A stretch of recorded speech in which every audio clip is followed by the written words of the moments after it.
حضرت صفوان بن اسال کہتے ہیں کہ ایک دن ہم حضور کے ساتھ ایک سفر میں تھے۔ یار کتنا ناز ہے اور کیا احساسات ہوں گے جب یہ بتا رہے ہوں گے۔ ایک دن ہم حضور کے ساتھ سفر میں جا رہے تھے، اللہ اکبر، ہم حضور کے ساتھ ساتھ چل رہے تھے کہ ایک دیہاتی، ایک پنڈ کا رہنے والا شخص، عربی، ایک بدو، اس نے حضور کو دیکھا تو اس نے بلند آواز سے کہا یا محمد صلی اللہ علیہ وسلم۔ جو عربوں میں کچھ وقت گزارنے کا تجربہ رکھتے ہیں تو وہ ان کے لہجے سے وہ اچھی طرح واقف ہیں کہ وہ کس طرح بلند آواز سے بولتے ہیں اور ان کے لہجے میں کس قدر جو ہے وہ گرج ہوتی ہے اور کس کرخت لہجے کے اندر وہ بات کرتے ہیں۔ تو اس نے بلند آواز سے کہا یا محمد صلی اللہ علیہ وسلم۔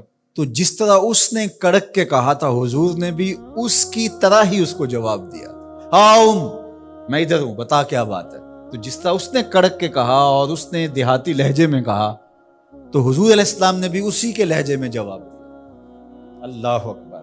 حضرت صفوان بن اسال کہتے ہیں فَقُلْتُ لَهُ وَيْحَكَ اُغْضُضْ مِنْ صَوْتِكَ، میں نے اس عربی سے، دیہاتی سے کہا کہ تیری خرابی ہو، اپنی آواز کو پست رکھ، تجھے پتہ نہیں کس سے کلام کر رہا ہے، کس سے محو گفتگو ہے، تو رسول اللہ کے سامنے کھڑا ہے۔ اور اللہ نے اس طرح بلند آواز سے بولنے سے ان کے حضور منع کیا ہوا ہے۔ قال العربی، اس دیہاتی نے کہا، ایک شخص کسی قوم سے، کسی شخص سے محبت کرتا ہے لیکن ان سے مل نہیں سکا، تو کیا اس کے بارے میں حکم ہے؟ قال النبی صلی اللہ علیہ وآلہ وسلم، تو حضور نے ارشاد فرمایا المرء ما من احب یوم القیامہ، حضور نے فرمایا جو جس سے پیار کرتا ہے قیامت کے دن اسی کے ساتھ ہوگا، وہ پیار اسی کے ساتھ اٹھائے گا اس کو، اللہ اکبر۔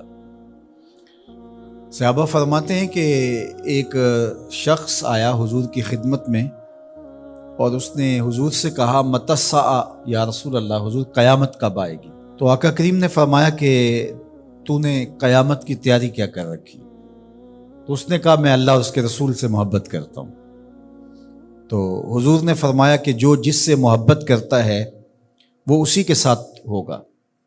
تو صحابہ فرماتے ہیں ایمان لانے کے بعد زندگی میں سب سے زیادہ ہمیں اگر کسی بات کی خوشی ہوئی تھی تو اس بات کی خوشی ہوئی تھی، اس لیے کہ ہم حضور سے محبت کرتے ہیں اور ابو بکر و عمر سے محبت کرتے ہیں، تو قیامت کے دن ہم ان کے ساتھ ہی اٹھائے جائیں گے۔ کائنات کا گوشہ گوشہ حضور کے ذکر سے چمک رہا ہے، شرق سے لے کر غرب تک کوئی لمحہ ایسا نہیں ہے جہاں حضور کا نام گونج نہ رہا ہو۔ سماٹرا کے ساحل سے لے کر کے دنیا کے دوسرے کونے تک کوئی ایک سیکنڈ بھی ایسا نہیں ہے جب اذانوں میں اشہد ان محمد رسول اللہ کی صدائیں نہ گونج رہی ہوں۔ ہر ساعت، ہر لمحہ آقا کریم علیہ السلام پر کروڑوں لوگ درود پڑھ رہے ہوتے ہیں اور اربوں کھربوں درود حضور علیہ السلام کی ذات پہ ہر روز بھیجا جا رہا ہوتا ہے۔ یہ حضور کی عظمتوں کے پھریرے ہیں جن کو لہرانے کا ذمہ میرے رب نے اپنے ذمہ کرم پہ لیا ہوا ہے۔ وَلَلْآخِرَةُ خَيْرٌ لَكَ مِنَ الْأُولَى، ہر آنے والی گھڑی گزرے ہوئے لمحے سے آپ کے لیے بہتر ہی ہوگی۔ وَرَفَعْنَا لَكَ ذِكْرَكَ، محبوب تیرے ذکر کو رفعت ہم نے دی ہے، اور جس کے ذکر کی رفعت کا ذمہ میرے رب نے اٹھایا ہو اس ذکر کے فروغ کو کوئی کم نہیں کر سکتا، اس اونچے جھنڈے کو کوئی جھکا اور سرنگوں نہیں کر سکتا۔ 70,000 فرشتے صبح کو، 70,000 فرشتے شام کو حضور کے روضہ اقدس پہ سلامی دینے کے لیے آتے۔ فرشتوں کا ہجوم اور آقا کریم علیہ السلام کے روضے کے اوپر انسانوں کا انبو، عقیدت کے سانچے میں ڈھلے ہوئے لوگ گزرتے ہوئے سلام پیش کرتے ہیں، درود پڑھتے ہوئے جاتے ہیں، عقیدتوں کا اظہار کرتے ہیں۔ کائنات میں جس طرح ہر لمحہ اذان ہو رہی ہوتی ہے، ہر لمحہ نماز پڑھی جا رہی ہوتی ہے، یہاں سے کسی کا 10 منٹ کا فرق ہوگا، کسی کا آدھے گھنٹے کا فرق ہوگا، کسی کا 1 گھنٹے کا فرق ہوگا، کسی کا 2 گھنٹے کا فرق ہوگا، پیچھے چلے جائیں کوئی 1 گھنٹہ پیچھے، کوئی 1.5 گھنٹہ پیچھے۔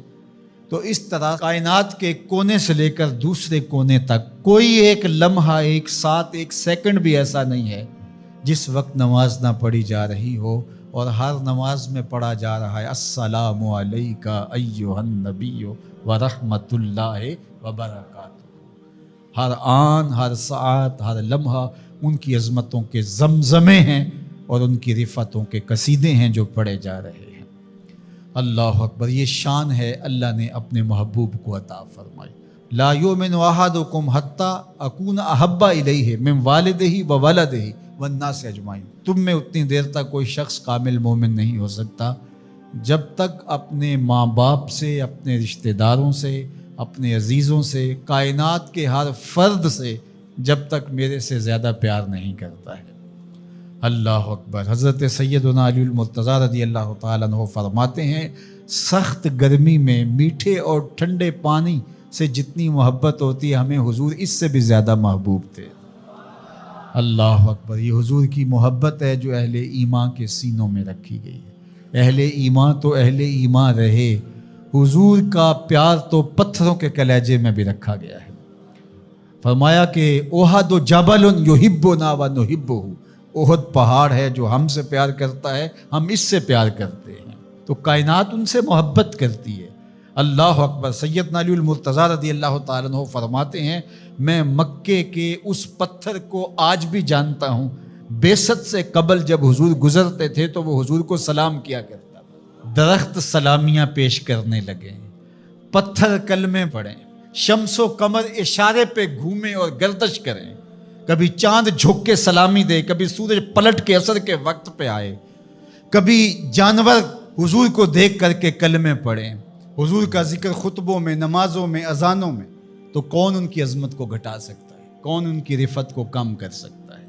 یہ اپنے خوب سے باطن کا اظہار تو کر سکتے ہیں، لیکن ان کی عظمت کے پریرے جن کو رب نے محمد بنایا صلی اللہ، محمد کون ہوتا ہے؟ الذی یحمد حمدا بعد حمد، جس کی تعریف کی جائے جی پھر بھی نہ بھرے پھر تعریف کی جائے۔